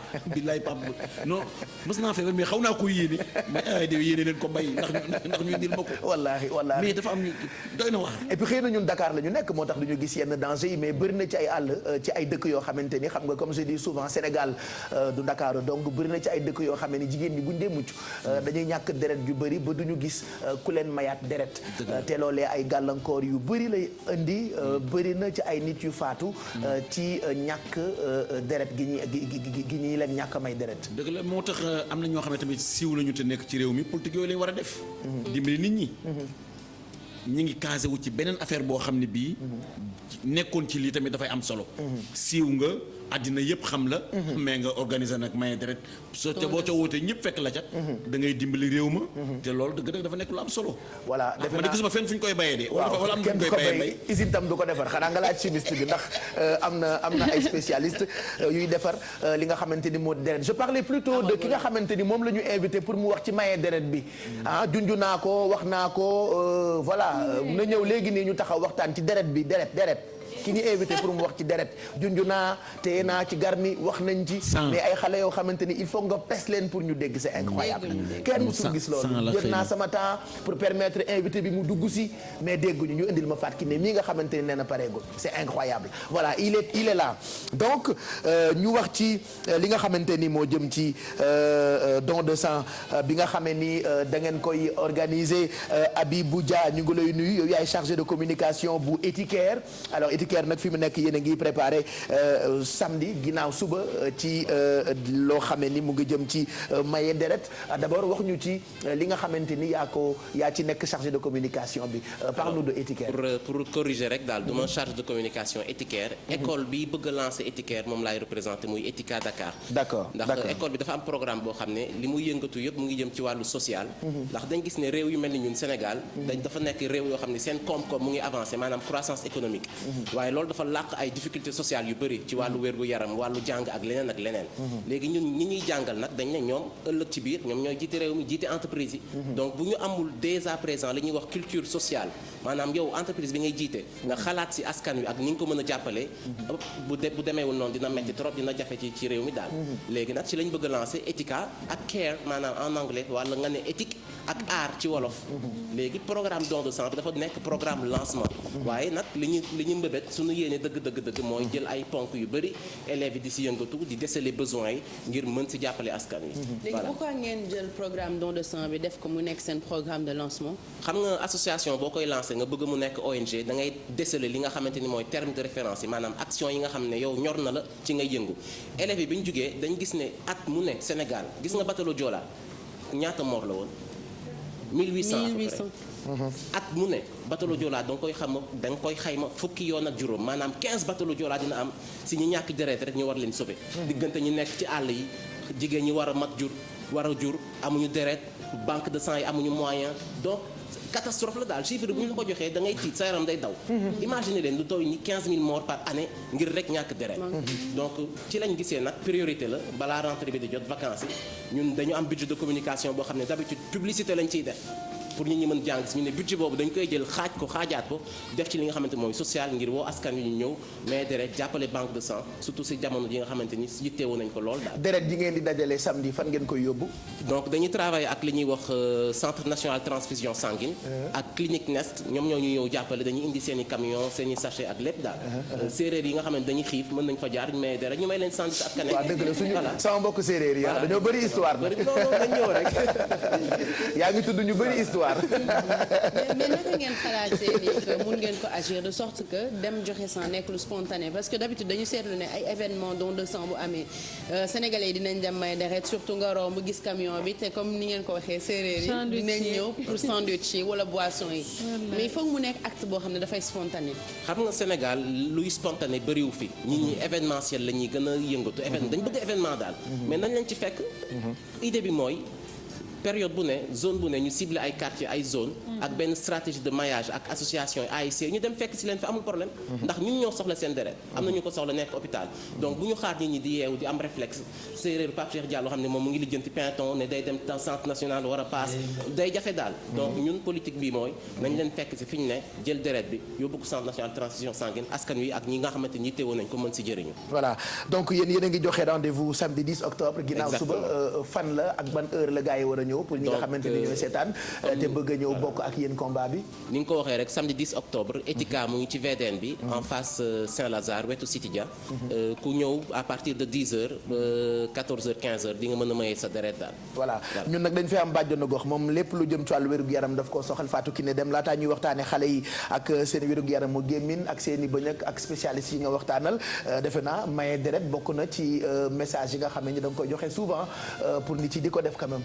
yaakaar naa ni nga ko waxee Pape Cheikh dëgg la dellu di la nuyu di nuyu également ñuy teewlu émission bi li mu wax lu am solo la ndax deret dafa nekk loo xamante ni Pape Cheikh nit ku nekk war nga ko maye nit ku nekk war nga ko maye parce que tey ni ñu ko waxee rek am na ci ñoo xamante ni ñi ngi tëdd ci hôpitaux yi soxla deret te amuñu ko donc dafa nekk loo xamante ne saa su ne nit ki war na koo bàyyi xel war a nag jàpp ndax bañ a nag sama mbokk kii xaw ma nu ñu koy waxee damaa tuuti damaa kii waruma mën a maye deret ñuy wax daan ne bu ñu sewee bu ñu demee duñ mën maye. bon xëy na sax am na ñoo xamante ne ni seen wér-gu-yaram du leen ko maye duñ ko xam mais bu ñu demee ba yegg ñi nga xamante ni ñoom ñooy spécialistes yi buñ la xoolee dinañ xam dëgg-dëgg ndax yow war ngaa mën a maye deret wala waroo mën a maye deret mais na jàpp ni rek ni acte bu noble la te foo ko mayee rek xamal ni tu as sauvé une vie. voilà donc ñu ngi lay gërëm bu baax Abibou Dia bu Etika lan mooy nekk message bi pour ñi nga xam ne ñooy waaj pour ñëw Etika samedi bi bu soobee yàlla maye deret. message bi c'est simple bu ñu ñàkkati ku ñu bëgg. na ñëpp ñëw maye deret man mi 60 kilos dama sew lool. su may gars yi dañuy jam aiguille ba sonn pour mën a daj si dit waaye dañuy daj dinaa fa def 1 heure de temps deret dina génn. voilà ñëpp ñëw daal. voilà kuy ñëw na nga indaale benn. exactement ku ñëw àndaale kenn. ni ci gën a bëri. voilà nous on viendra. mais nag Pape Cheikh. dama gis ne daal war nañu sàkk benn journée. don de sang. waaw. boo xam ne bii dañ koy wote ci assemblée nationale. waaw ñu ne bés bi daal bésu maye deret. président ñëw maye député yi maye ñëpp maye waaw quand même. dina nekk loo xam ne léegi bu ñu ko casé ci biir hôpitaux yi dana wàññeeku. Baadoola bii di réaliser émission bi nee na ma président bu mayee deret moom ndaw deret bi bëri yow da nga ëppalaa tonton Makarel yooyu kenn du ko wax ci émission ah. tu veux que j'enlève mes lunettes pour te parler ah. réaliser l'émission bi lañ la wax arrête de donner tes propos ah. voilà sérieux quand tu as les lunettes faut les remettre. donc loolu am na solo merci beaucoup Abibou Dia et puis on encourage bu baax association boobu Etika ak waa Etika yëpp ci seen combat boobu la nga xamee ni yéen a ngi ci donc rendez-vous samedi ginnaaw suba ca Etika très tôt le matin dem leen bu ko defee ngeen maye deret mën ngeen jàppale ay nit ñu mën a am dundu dañuy desandi ci wàllu wér-gu-yaram ak sensibilisation ak Fatou Kiné Deme barki Dembo Ndiaye am nay kàddu yoo xamee ni Mado yëkkati woon na ko jëm ci wàllu bien-être ak ni nga xamee ni noonu la ñu war a toppatoowee bëñ yi surtout alors tey da nga ciy ñëwaat ndaxte am na gëstu bu am solo boo xamee ni def nga ko jagleel ko li ñu tuddee dentition des enfants. dentition des enfants ni nga ko waxee Pape Cheikh gëstu la bu am solo ñu dellusi si. ndax nekk na loo xamante ni ñu koy waxee rek mënta ñàkk. ci suñu dund. ñëpp a ciy jaar. ku judd ku ne dund di nga ci jaar. xale bu ne feeñal na. xale bu ne feeñal na. mais aussi balaa ngay xam dëgg Pape Cheikh yaay nu mu mel si doom. doom ji di feeñal. dëgg la sa doom buy feeñal day mel ni sa àdduna day tukki. ndaxte ni am na sax ñuy borom xam-xam yi koy wax. nee nañ bëñ buy kii buy fett ci xale yi. nee nañ douleur boobu. suñu borom rek moo ko xam. donc metti na metti boo xamante ni kenn mënu la ko wax. yàlla rek ci xale yi bu baax. bu baax sax d'accord dañuy am fièvre seen biir yi di daw. et tout ça seen yaay yi jaaxle. effectivement comme ni ñuy waxee rek jigéen buy matu. mat doon na loo xamante ni nee nañ mettit bi kenn waru ko tëkkale ak dara ci àdduna ndax yemul ak lenn. ndax yaa ngi ci diggante dund ak dee. hélas dafa ragal mettit ndeysaan. mettit. ay yëfi feebar waxu ci dara. xam nga Pape Cheikh maa ngi wax dara de. Mbaye waxoo dara ci feebar. Fati dem sama dem Ndiop mi. Fat Kiné waaw Fat Kiné am na émission bu ñu daan def ci yeewu leen su ko masaan naa de walaay damay feebar. jar na feebar bi. mais bii quand même. bii xaw na feeñal dafa métti nag. feeñal dafa métti il paraît. feeñal dafa métti. boo xoolee ci xale yi léeg-léeg moo tax il faut ñu wutal ay fas ak yooyu. waaw traditionnel la de. mais dafa nekk nag fas daf ci am solo. waaw day apaiser day apaiser. mais daal soo waxee sax dogguma la fas boobu nga wax lu am solo la ndax fas boobu sax interpellé naa ci chirurgien dentiste bi ma jël professeur. ma ne ko loolu loo ci xalaat fas boobu nit ñi di faral di def également di nga gis ñuy jëfandikoo glace ak yooyu. pour di ko jox xale yi pour ne dafay seral kii bi. nee na ñoom dàquñu ko parce que tamit ay recette grand-mère la yu ñu fi fekk la xam nga donc mënuñu kii laay bëgg a wax sax ay astuce laay wax dama ngeen baal ma ci kàddu ay astuce yu ñu fi fekk la donc mënuñu ko dàq ñoom nee nañ xam nañ ni glace ci boppam kii la ni ñu koy waxee sax waaw day wàññi douleur donc ñoom mënuñu ko dàq fi lañ ko fekk te fi lañ koy bàyyi comme d'habitude rek Pape Cheikh xam naa dañuy jiital élément waaw ñu jiital élément bi ba pare comme ça ñu mën a xool nu mu demee ñu dem xooli waa madame terrain ñu xooli waa Régis te ñëwaat bu yaay ji ëmbee ba toll ci weer ak genn wàll ca la ba ñu xale bi sax ci biir ngaam wi bu juddoo nag ba am juróom benn weer ba at ci la bëñ yi commencé génn juróom benn weer mais moyenne la c'est-à-dire que ni xale yu jigéen yi ñoom ñooy njëkk a feeñal diggante juróomi weer juróom benn weer xale yu góor yi ci boppam ñoom ñooy gën a yéexal yenn saa mu dem jusque ba am ay juróom-ñeenti weer wala at te xale bi feeñalul bëñ mais loolu lépp normal la parce que nit ku nekk ak ni koy màggee la quoi.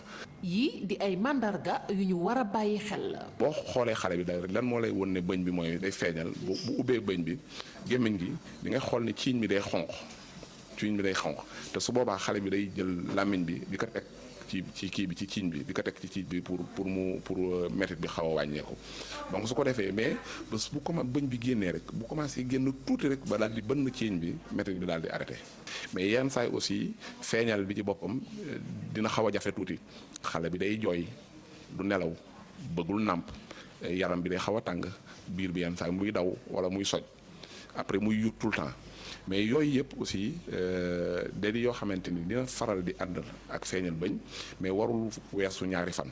métit boobee nag du ñu ne xale yëpp ñoo ci jaar waaye léeg-léeg ñu gis waajur yi di jëfandikoo ndox mu sedd mbaa glace ngir xale bi bañ a yëg métit wi ndax lu ni mel day gàllankoor.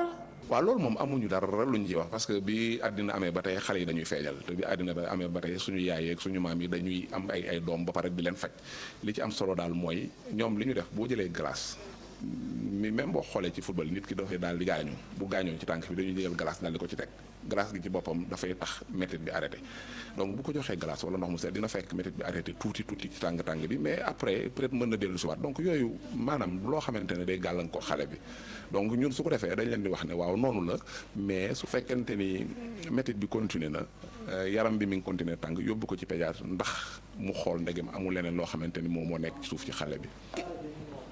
voilà mu nekkoon borom xam-xam boo xamante ni. ni nga ko waxee wax nga léegi donc feeñal dafa metti quand même waa professeur Malick Faye.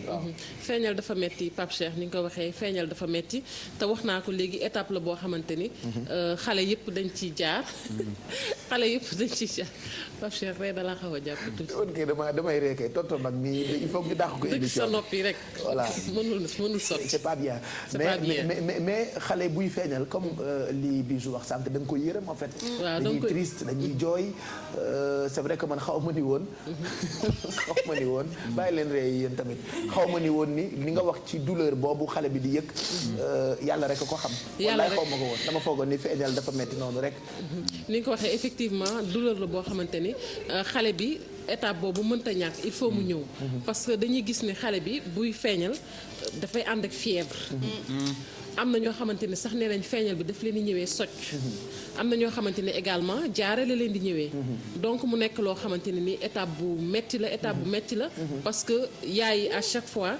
heure bu ñu ci eggee rek mën nañ jàpp ne seen àdduna yëpp day tukki ndax dañuy jaaxle mais aussi li si gën a li ci gën a am solo mooy fièvre bi muy àndal il faut que aussi ñuy vigilant ci fièvre boobu parce que bu ñu jàpp ne aussi lu xale bi bu tollee par exemple ci période feeñal parce que 6 mois la ñuy wax bu ñu jàpp ni bu yaram bi tàngee rek ñu ni feeñal bi foofu aussi il faut que nit ñi ñu gën ci bàyyi xel parce que souvent nee nañ feebar mën na làqu sax ci ginnaaw fièvre boobu. mos nga ko wax d'ailleurs ci Yeewu Leen xale mun na am beneen feebar buy ñëw ci moom sax ñu ne feeñal la donc il faut faire très attention aussi bu xale bi amee loo xam ne ni mosoo ko gis ci yaramam nga yóbbu ko quand même ci pédiatre yóbbu ko hôpital c'est toujours important moo gën a wóor amul samedi amul dimanche xale moom yóbbu ko hôpital dafa wax ni feeñal normalement métit bi warul passer 2 jours effectivement warul passer 2 jours loolu moo ci gën a am solo nag parce que da nga gis xale boo xamante ne day toll ci feeñal pendant plus de 2 jours 1 semaine yaram bi di tàng ñu naan bëñ yi la fekk ne du bëñ yi ñun nag dañoo xaw a sàggan de ñun waa Sénégal nee na douleur bi lu mu yàgg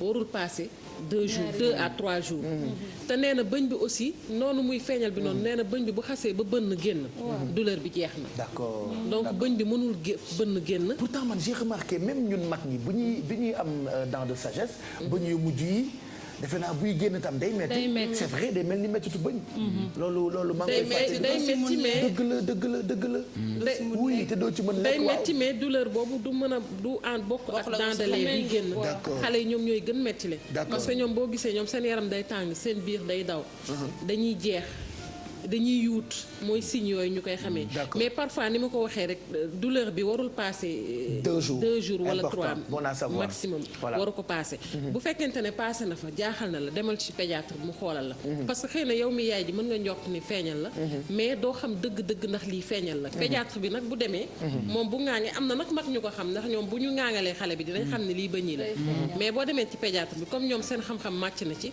am na nu ñu koy xoolee danañ xam ne lii feeñal la ne la jox ko calmant yi ak yi parce que ay calmant kese lañ koy jox ay pour dindi juste calmer fièvre bi loolu kese la. mais damay gis tamit léeg-léeg ñu tooyal sarbet ba mu tooy laxas ko pour wàññi douleur bi ndax loolu tamit baax na ci wala déet.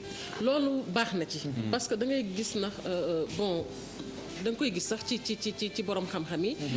nit dina am fièvre ñu jël serviette bi trempé ko ci ndox tooyal ko teg ko ci bopp bi waaw kiyaat ko loolu yëpp dafay wàññi chaleur loolu du ci dara de même que sax li nga wax ni am na ñoo xam ne glace bi la ñuy jël di ko def si wala ndox mu sedd waaw di ko may xale bi mu koy naan ndox yooyu yëpp baax na du wàññi dara du wàññi dara de même tamit li fi mag ñi liñ fi fekk di ko fi bàyyi muy fas bi nga xamante ni ñi ngi koy def fas boobu également amul dara loo xamante ni mën na ko yàq ci kii parce que fii lañ ko fekk quand même fii lañ ko bàyyi parce que tamit il faut reconnaître tamit quelque part que am na ñoo xam ne am nañu xam-xam benn côté loolu la te fas yooyu dafa am solo waaye na nañu koy dindil xale yi bu ñu dépassé fas am na ci xale yu dem ba màgg ñu bàyyi leen ak seeni fas dañ koy fàtte sama doom damaa mujj énervé na ko yow kaay fii dagg fas bi mais xam nga fas boobu dama yaakaar ni bari ñu koy kii parfois c'est mignon oui c'est mignon c'est les enfants mais boo demee jardin wala école tase baadoo la dañ naan la papa wala maman j'ai grandi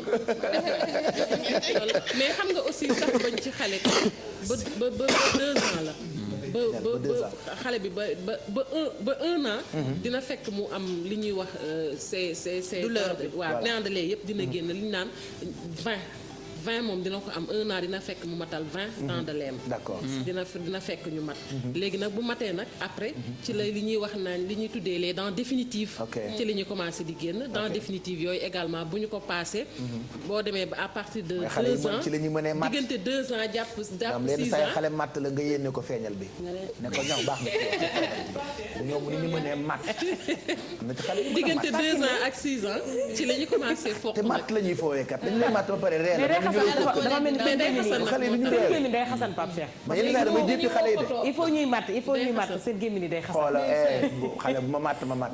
mais boo gisee xale bu damay defante xale yi de. sa weenu yaay bi lay faral di. xuloo naa fa ni xale bu am 3 ans xuloo dëgg bi laaxi.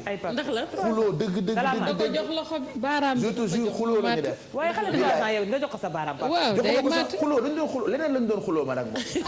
billaay yaayam sama xarit la barki Serigne Touba may defante xale bi. 3 ans. xale bi ca la bàyyee sama oto ba tey saa mu ñu leen man dama doog oto pas cher de. ne ko yaa xam man faalewu ma la man damay defante xale yi ba mu neex. parce que des fois dañu mel ni ñuy kokkali mais en tout cas ñu ngi lay gërëm bu baax Fatou Kiné Deme sa taxawaay ci yeewu leen dafa am njëriñ alxames bu jot ci lépp loo xam ne ni jëm na ci suñu wàllu wér-gu-yaram parce que ñun dañoo xaw a sàggan li xale yu tubaab bi naan laxisme bi am ci sénégalais yi dafa ëpp moo tax ñu mel ni yow di ñu artu dafa am solo moo tax ñuy faral di wax naan mais woo prévenir que guérir sama maam bi ko daan wax dee na fan yële ndeysaan donc il faut ngeen di xoddee ko balaa ngeen di lakkale xale yi bu ngeen sentir ni biir yaa ngi daw ñu am fièvre bu weesoo ñaari fan rek yóbbu leen ko ci pédiatre bi heureusement ba am nañu CMU mooy yooyu nga xam ne ni teg nañ ko pour xale yi jëm xaw ma ba 6 mois xaw ma 6 ans 0 ba 5 ans bu ñu demee hôpital du ñu fay xaw ma nag il faut nga def enquête boo xamante ni pour vérifier est-ce que ñu ngi koy respecté ci hôpitaux yi est-ce que ñu ngi koy respecté ci centres médicaux yi est-ce que ñu ngi koy respecté ci bërëb yi nga xamante ni fa la ñuy fajee xale yi ça itam dafa am solo loolu sax yaakaar naa Pape Cheikh dina mériter sax ñu indi d'ailleurs un invité là-dessus parce que aussi tamit parce que CMU bi nga wax am na solo mais aussi il faut que nit ñi ñu xam lan CMU bi lan la parce que bu ñu nee gratuité boobu c'est pas du intégralité soin loolu itam lu jar a xam la mooy gratuit kaay nag nañu xamalee nit ñi loolu de il faut mu balaa ngay xëy mel ni man yóbbu sa doom ni dañ ñu ne du ñu fay dara am na loo xamante ne xale bi dina ko fay am na lu mu dul fay te population bi xamuñu ci loolu ñoom dañuy dem rek par exemple lu mel ni rajo bi xale bi daf koy fay mais am na ñoo xam ne dañ naan amagul 5 ans dafa war a fay warul fay rajo bi te rajo bokkul ci nee nañ dinañ fa yegg gaa mais eggaguñu phase boobu ñu ñëwaat comme ñu ngi ci phase bu liste li ngay fay ak il faut ñu xam ko waaw il faut ñoom ñu gën a communiquer pour nit yi xam pourtant boo demee sax ci yenn structures sanitaires yi ñu ngi ko taf foofu taf nañu bu baax li nga xamante ni moom moo gratuit ci soins yi mais jàng daf ciy baax nag bu fekkee jàngloo ñoom yaakaar naa moo tax toujours ñoom dañ ko doon wax dès le début affaire couverture maladie universelle bi ci début bi am na ci communication bi foo xamante ni faussé nañu ko foofu il faut le dire parce que xëy na ni mu waroon eggee ci askan wi daf ko eggeewu moo tax à chaque fois toujours dañoo war di gën di leeral parce que askan bi ñu ëpp di wax ak ñu mel ni ñun donc war nañu waaw di wax ak ñu mel ni ñun tam daf ci am solo mi ngi noonu pour nit ñi gën a profité ci yooyu ñu ngi lay gërëm bu baax Fatou Kiné ñu bàyyi la ndax pareeguloo yaa ngi dem di rédaction pour journal beeg yooyu ak say reportage sur le terrain mu nekkoon pàcc bi ñu jagleel wérgu yaram ni jeudi bu jot ak Fatou Kiné Deme ca kanam daañu waxtaanee yëfi chimie ak bijou tey aspirine la ñuy décortiquer loolee lu bees la loo xamante ni dañ leen koy jagleel et puis Mado ci wàllu bien-être fii ba ay bis dina jàppale góor ñi ci seen bien-être tey dinañu waxtaanee barbe naka la ñu koy toppatoowee loolee am na solo et puis ca kanam dinañu dem ci dëkk buñ naan Jidda fekk fa doomi Sénégal ya fa nekk am na gëstu bu am solo ak jàkkaarloo bu El Hadj Amadou Mbaye Garmi amaloon ak doomi Sénégal ya fa nekk Alfi ma ngay kurti ci waañ bi li mu ñu indil tey togg la bu jóge Maroc muy tagine alors je te vois ngay saafaka xóoyal waaw Pape Cheikh parce que xam nga boo déggee tagine oui d'habitude fii yeewu leen dañuy am ay cuisine rapide mais tagine bokk na ci cuisine lente yoo xam ne dafa war a mijoter dafa cuwee waaw dafa cuwee maanaam mbay genre ragu la rek Cheikh bàyyi cuubi fii cuub ceeb lañ koy lekkee te tagine mburu lañ koy soosé maanaam ñamu soos la maanaam comme ay genre touffé genre ragu donc tagine genre ragu la mu nekk ay cuisine lente yoo xamante ne da nga ko war a tëj maanaam ingrédients yi ci def mijoter moo tax ma commencé poivron jaune. d'accord donc def ci laaj ak soble. donc da ngay jël sa ay morceau yàpp mu nekk ay filet de bœuf. parce que dama doon bañ a andi xar bi. dëgg la guubu xar bi daf ñuy xaw a sàppi. donc da ngay jël sa ay morceau yàpp teg ko nii ci biir. d'accord xam naa dama lay introduiral après boo ñëwaatee ma expliquer. jeex na comme ça léegi nag soo jëlee waaw suñu tegee morceau yàpp yi. épices yi soog a ñëw parce que ku ne cuisine marocaine ni épice cuisine épicée.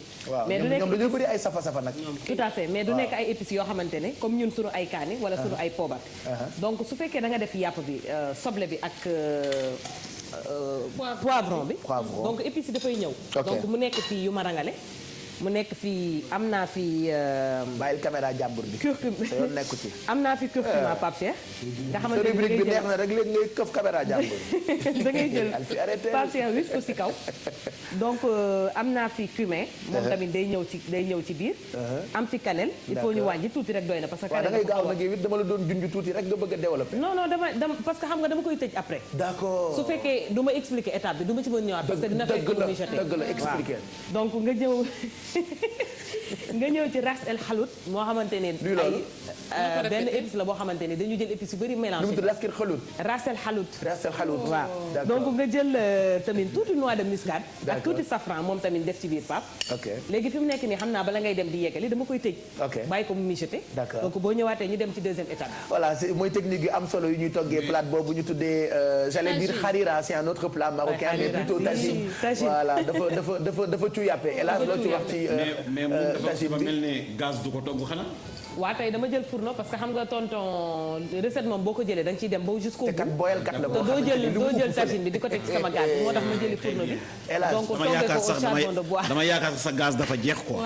nga boyal kat la boo xam ne damaa génne loobu gaz maam jaara parce que déggu leen ma de xoola ak mun a boyal bi mu jonkatee fële bay ub maa ko gis dafa dekkal mag ñu njëkk ña mboyalu démb dëju ba rek abir la waaye ku la jàngal boyal da nga ko nekk ni nga ko uppee am boyalkat la boo xam ne allez tagine bi ñu bàyyi la nga upp ko et puis on te retrouve dans quelques minutes bu ko defee nga gën a mën a expliquer naka la ñu koy toggee parce que souvent Sénégal dañu bëgg di tukki nag léegi ci togg yi moo tax cuisine d'ailleurs ci télé bi amoon solo xam naa ne c'est une émission qui reviendra très prochainement on parlera de li nga xamante ni moo jëm ci entrepreneuriat ak benn prix boo xamante ni waa Sonatel ñoo ko jagleel surtout jigéen ñi alors Kia dina jàkkaarloo ak ki nga xamee ni moo di Rokhaya Solange Ndir moom nag mooy chef de service RSE bu Sonatel dinañu waxtaan ak moom ci prix bi ñu tuddee le prix de l'entrepreneuriat numérique féminin bu ko defee ñu indi ci ay détails parce que léegi jigéen ñi dañoo am jom nangoo liggéey ñu ngi ci wàllu technologie ñu ngi ci entreprise yi kenn ku ci nekk bëggatuloo góor ñi yóbbal la dara donc prix boobulee daañu ko waxtaanee jëm ci wàllu entrepreneuriat ak lépp lu jëm ci wàllu technologie 8h45 une petite pause réclame on se retrouve juste après pour la suite.